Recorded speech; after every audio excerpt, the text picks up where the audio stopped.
हासिल है और लगातार चर्चा इसी बात पर कर रहे हैं कि आखिर मौलाना साद को कौन बचा रहा है। उत्तर प्रदेश सरकार के मंत्री नंद गोपाल नंदी जी हमारे साथ लगातार बने हुए हैं और भी तमाम खास मेहमान हैं। इस वक्त हमारे साथ सिकंदर रिजवी साहब भी जुड़ गए हैं, इस्लामिक स्कॉलर हैं आप, आपका भी बहुत स्वागत है। लेकिन नंदी साहब, ये प्रश्न हम लगातार पूछ रहे हैं कि केंद्रीय एजेंसियां आपके पास, राज्य की पुलिस आपके पास, और फिर शामली में क्राइम ब्रांच आज जाकर दबिश देती है कि वहां पर कुछ सोर्स निकले, कुछ जानकारी मिले, क्योंकि लगातार ऑडियो सामने आ रहे हैं मौलाना साद के, लेकिन मौलाना साद गिरफ्तार नहीं हो रहा है। एक इसमें छोटा सा सवाल जोड़ रहा हूं जी। त्रिवेदी जी कह रहे थे कि आपके एक नेता क्लेम कर रहे हैं कि मौलाना साद की लोकेशन उनके पास है, जानकारी है, फोन नंबर पर है। नंदी साहब, क्या है ये सब?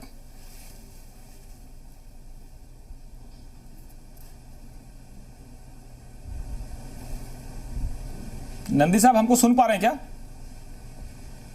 नंदी साहब हमको सुन पा रहे हैं? हाँ, क्या कह रहे भैया?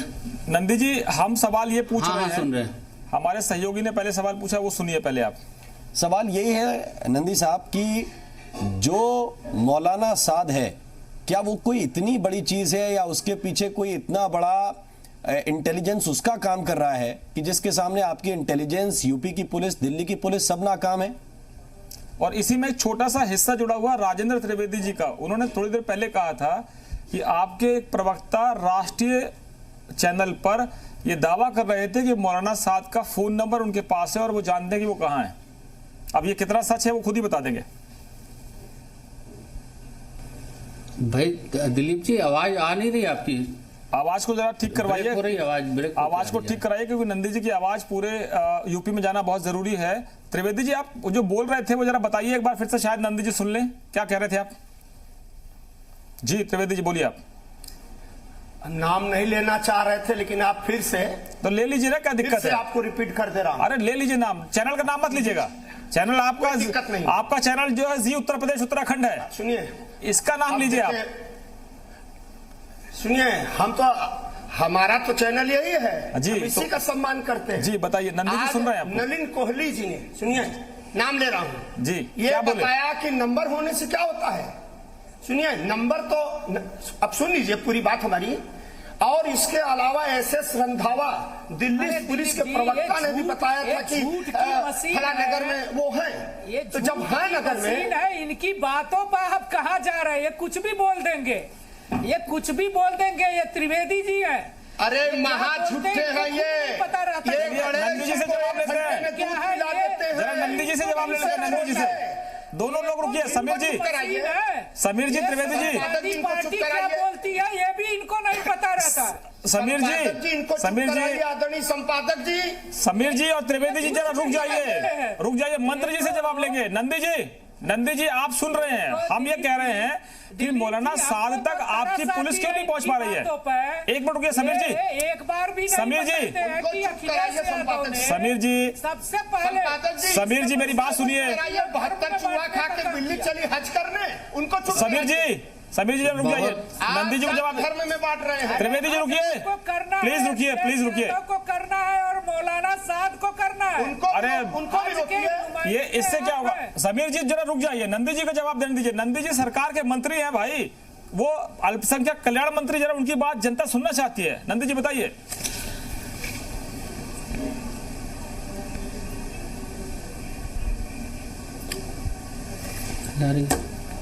बोलिए नंदी जी, हम सुन रहे हैं। आवाज आ रही? हाँ आ रही है नंदी जी, आ रही है।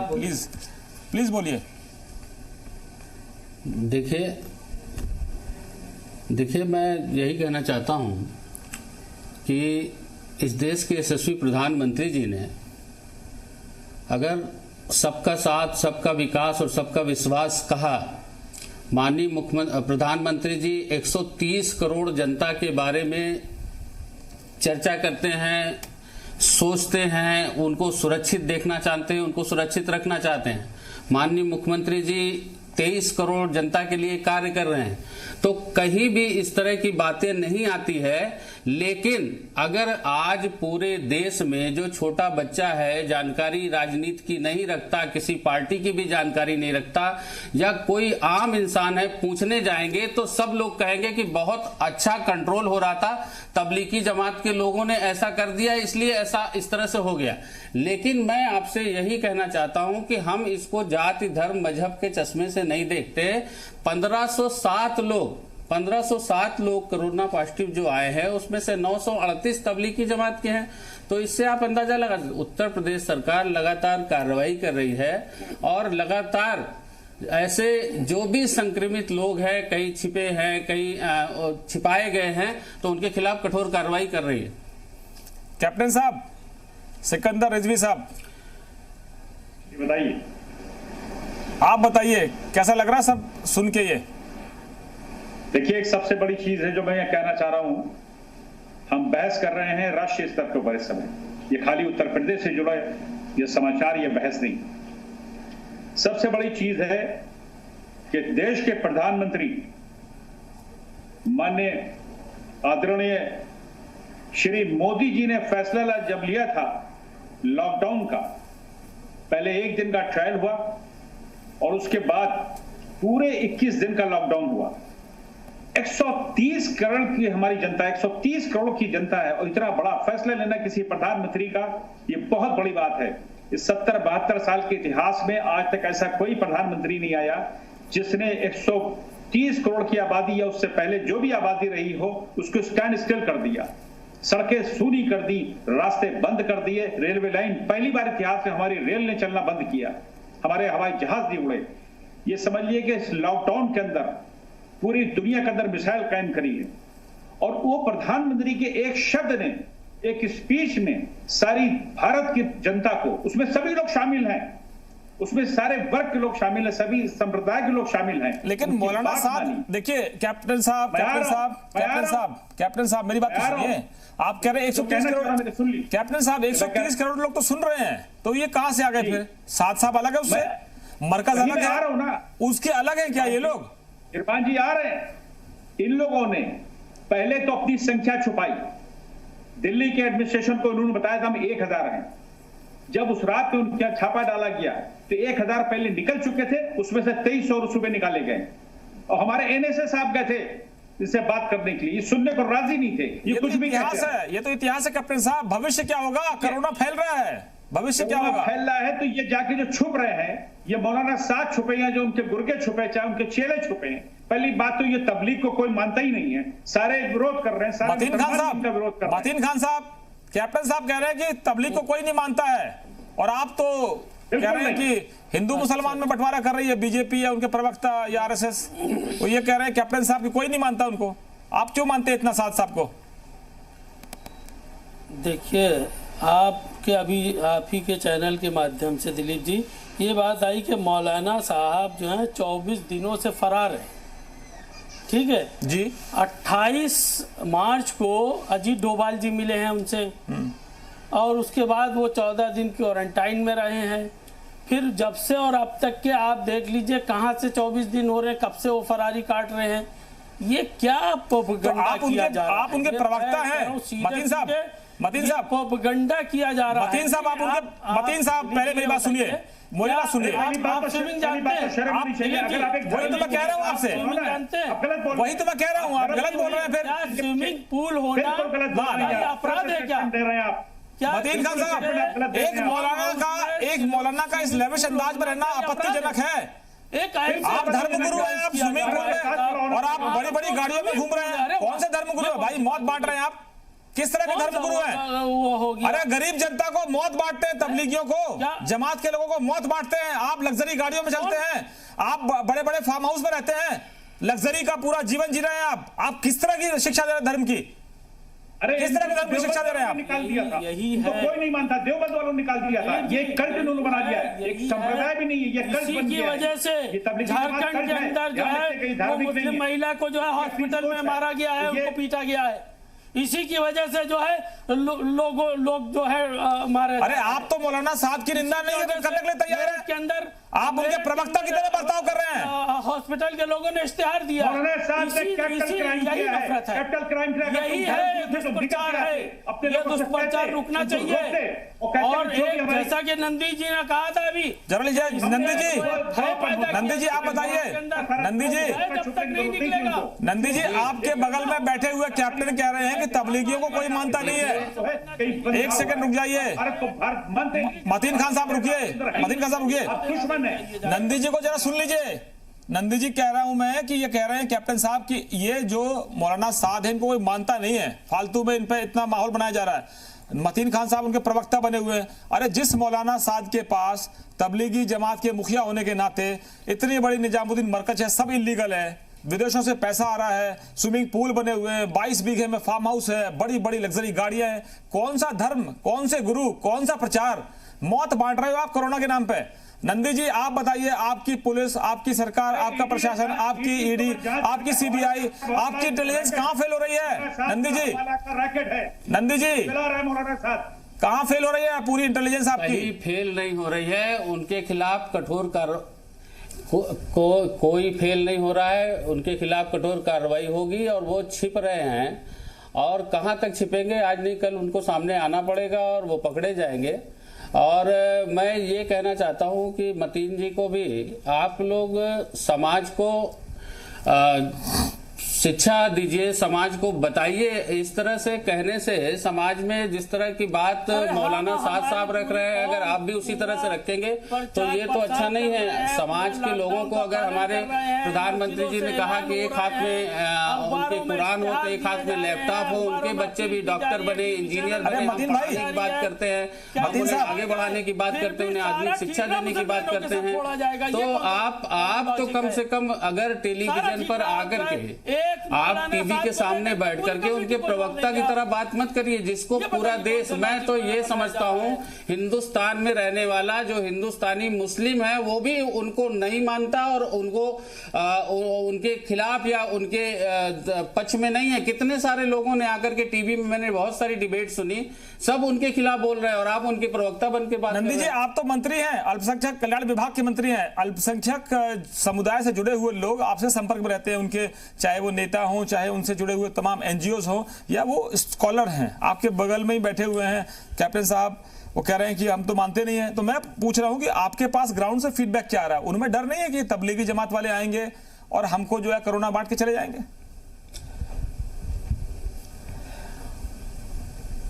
नहीं, बिल्कुल। समाज के जो भी ऐसे लोग हैं जो समझते हैं, वो सारे लोग इस मौलाना साद जी से डर करके, मौलाना साद से डर करके और इस तरह की बातें करते हैं। मैं ये कह रहा हूं कि समाज को बांटने का काम, समाज को भ्रमित करने का काम, समाज को इस तरह बोलने का, और फिर तुरंत पलट करके उनके टीवी पर और तमाम बयान आ रहे हैं उनके कि नहीं जी ऐसा है, ऐसा है। और अभी वही बोलते थे कि नहीं कोरोना कुछ नहीं है, ऐसे ही अफवाह है, और आज उसी को खुद को क्वारंटाइन हो गए और बड़ी बड़ी लग्जरी गाड़ियां आप सब देख ही रहे हैं। तो मेरा आप सबसे यही अनुरोध है, आप यही कहना चाहता हूँ, समाज के लोगों से कहना चाहता हूँ कि अभी रमजान का पवित्र महीना आने वाला है, आप सभी लोग अपने घरों में रह करके, अपने घरों में रह करके ही ये आपके आप नंदी जी माइनॉरिटी कमीशन से जुड़े हुए हैं, नंदी जी को याद करते हैं। नंदी जी सरदार परमिंदर सिंह हैं, माइनॉरिटी कमीशन से जुड़े हुए यूपी के। परमिंदर जी क्या मांग कर रहे थे? नंदी जी बैठे सामने, बात कर लीजिए, आपके साथ बैठे हुए हैं, क्या मांग कर रहे हैं आप? माननीय मंत्री जी को भी मैं संज्ञान में देना चाहता हूं। मेरा मात्र इतना निवेदन था कि जिस प्रकार से ये मुस्लिम बस्तियों में जाके छिप रहे हैं जमात के लोग, और मस्जिदों में, मदरसों में, मुस्लिम बहुल क्षेत्रों में छिप रहे हैं, उससे जो निर्दोष मुस्लिम हैं, जो बेचारे जिनको संज्ञान में भी नहीं कि संक्रमित हैं अथवा नहीं, अब वो जिनके संपर्क में आ रहे हैं, वो बीमारी का, वो काल का ग्रास बन रहे हैं, उसके लिए आवश्यक है कि इस संगठन को बैन किया जाए। इसके अलावा प्रकाश सिंह जो पूर्व डीजीपी रहे हैं, उन्होंने एक समाचार पत्र में बयान दिया है कि 6000 जमातियों को हरकत उल मुजाहिदीन, जो पाकिस्तान का टेररिस्ट ऑर्गेनाइजेशन है, वो प्रशिक्षित करके 6000 जमातियों को भारत में भेज रहा है। तो अगर इस प्रकार के सिक्योरिटी के इशू हैं तो निश्चित तौर पे कहीं ना कहीं इनको बैन किया जाना चाहिए, ऐसा हम लोग इस मांग है। ये आयोग की तरफ से मांगे मंत्री जी?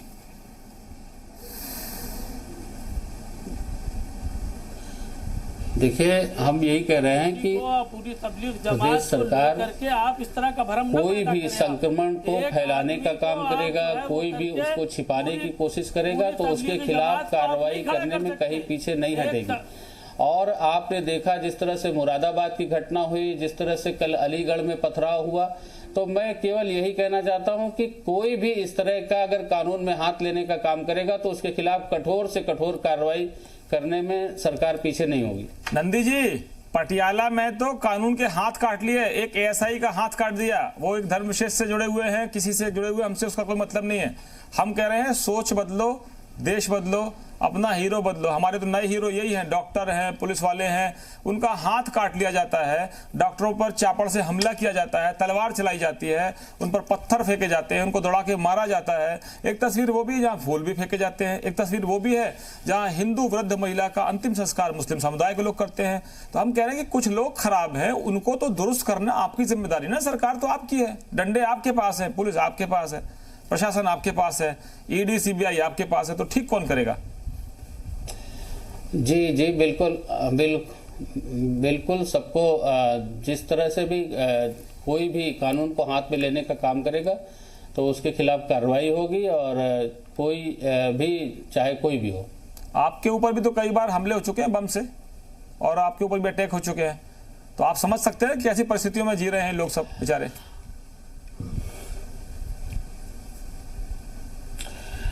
अब जाने दीजिए वो सब बातें, यहाँ पे करने पे तो सब नहीं, देखिए आप उसको देखिए मंत्री जी, आप अनुभव कर सकते हैं मंत्री जी अपराधी होता है, चाहे वो मंत्री पे हमला करे, विधायक पे हमला करे, सांसद पर हमला करे, पुलिस पर हमला करे, तो जो डर है, जो खौफ है, वो सबके मन में है। भाई बम पर हमला हम पर हो या आप पर हो या पुलिस पर हो, वो तो हमला है ही है। चापड़ से हाथ कट जाए, तलवार से हाथ कट जाए, कटार से हाथ कट जाए, हाथ तो हाथ होता है, और वो लोहे का तो है नहीं, 2.5 किलो का भी नहीं, सनी देओल की तरह। हाथ तो काट लिया, अब हाथ जोड़ेंगे, उसके बाद फिर वो बेचारा क्या जुड़ेगा नहीं जुड़ेगा। आप प्रमोशन दे देंगे, उससे क्या होने वाला है? लेकिन कानून के हाथ काटने की हिमाकत तो हो रही है ना।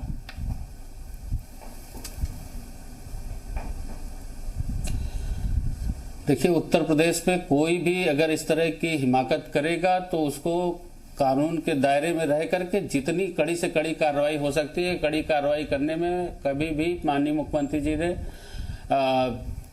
कोताही नहीं की है। कड़ी कार्रवाई होगी, ये मैं बताए देना चाहता हूं सभी को।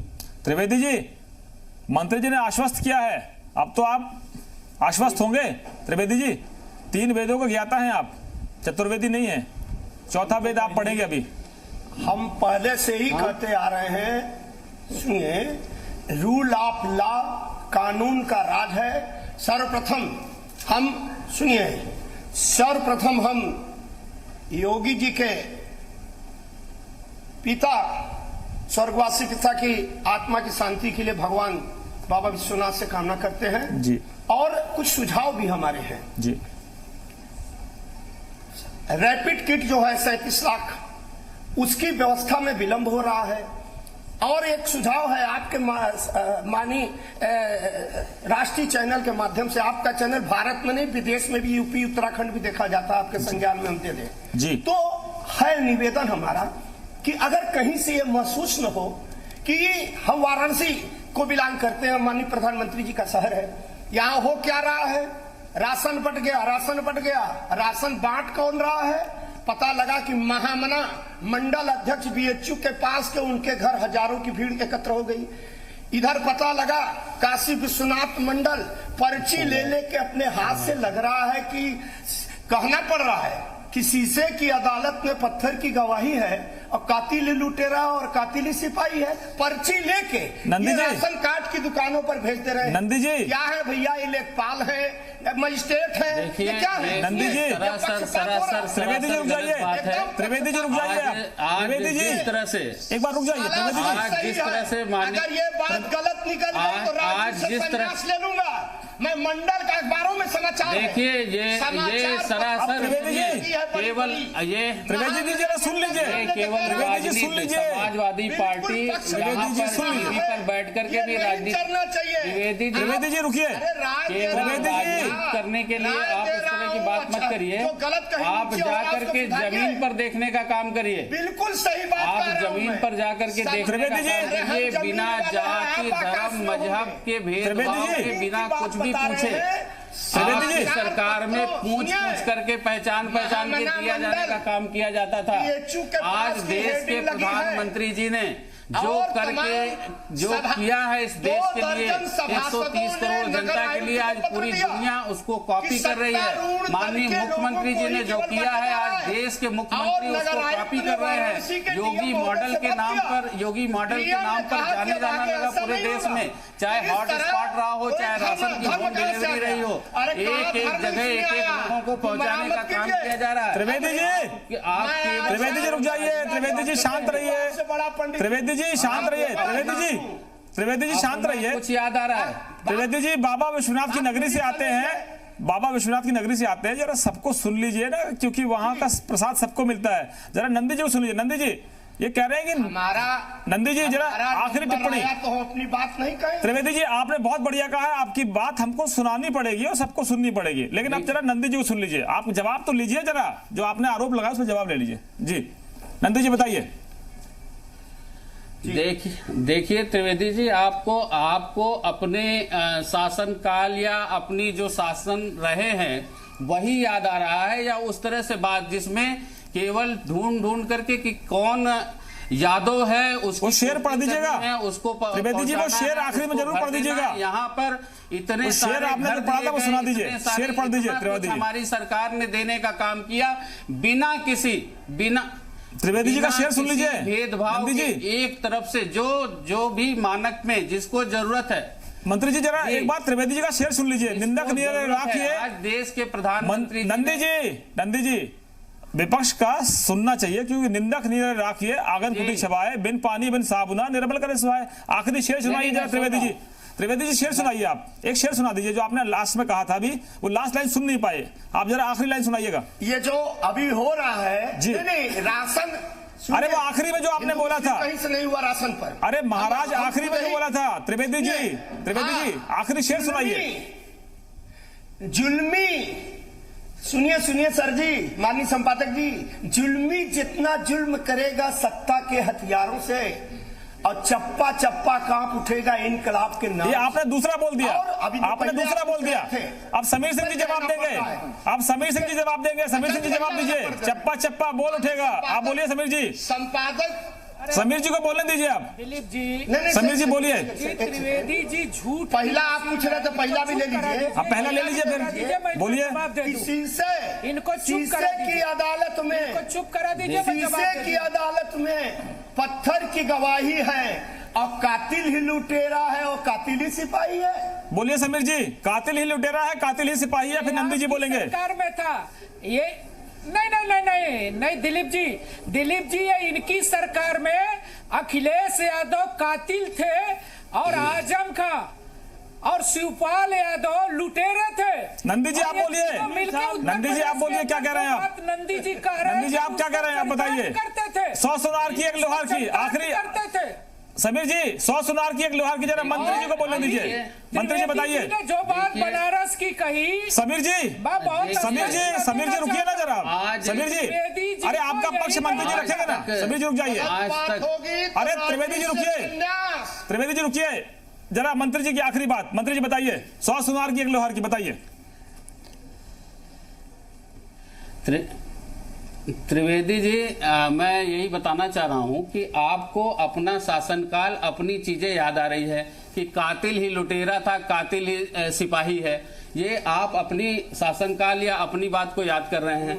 मैं ये कहना चाहता हूं कि इस देश के प्रधानमंत्री जी ने एक ऐसा मॉडल तैयार किया जिसमें सभी गरीब, सभी सर्वहारा को बिना किसी जाति धर्म मजहब के भेदभाव के, अगर उज्ज्वला योजना देखते हैं तो उज्ज्वला योजना में 2 हमारी नंदी हिंदू जी, बहनें होती हैं तो मुस्लिम बहनें भी वहां पर नंदी जी, रहती नंदी जी हैं और रुकिए, उनको भी नंदी दिया जी, जाता है। नंदी जी बिना मुद्दे से किसी भटक जाएंगे, बिना नंदी जी मुद्दे से भटक जाएंगे जरा। राहुल मिश्रा वहां खड़े हुए हैं मौलाना साद के फार्म हाउस में। रुकिए जनाब, मौलाना साद के फार्म हाउस में राहुल मिश्रा खड़े हुए हैं और शोएब रजा भी हैं।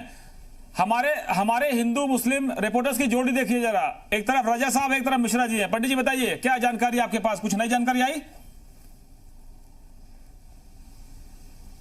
देखिए सर, यदि सीधे तौर पे कहा जाए, क्योंकि मैं इस पूरे के पूरे इसको देखा जाए, जो फार्म हाउस था, ये फार्म हाउस का लोकेशन यदि देखा जाए और लोकेशन के साथ ही, क्योंकि एक तो फार्म हाउस के साथ में जो मौलाना साद का है बगीचा भी है, आमों का बगीचा भी है वहां पे। चलिए आप आम खाने का इंतजार करिए, आम खाने का इंतजार करिए, आप आम आने वाले इंतजार करिए। गुठलियां तो हम लोग खाएंगे और जनता खाएगी जब सबको कोरोना मिल रहा है। राम, बिल्कुल, ये असल में चर्चा इसी बात को लेकर है कि क्यों नहीं आखिर साद तक कानून के हाथ पहुंच पा रहे हैं। क्या उसे बचाने वाले इतने ताकतवर, इतने मजबूत हैं, कितना वक्त उसमें लग रहा है। बहुत बहुत शुक्रिया, बहुत बहुत धन्यवाद आप सभी मेहमानों का इस चर्चा में जुड़ने के लिए। ये जरूर गुजारिश है सरकार से और एजेंसियों से कि ऐसे शख्स के खिलाफ कार्रवाई सख्त होनी चाहिए और जल्दी से जल्दी होनी चाहिए।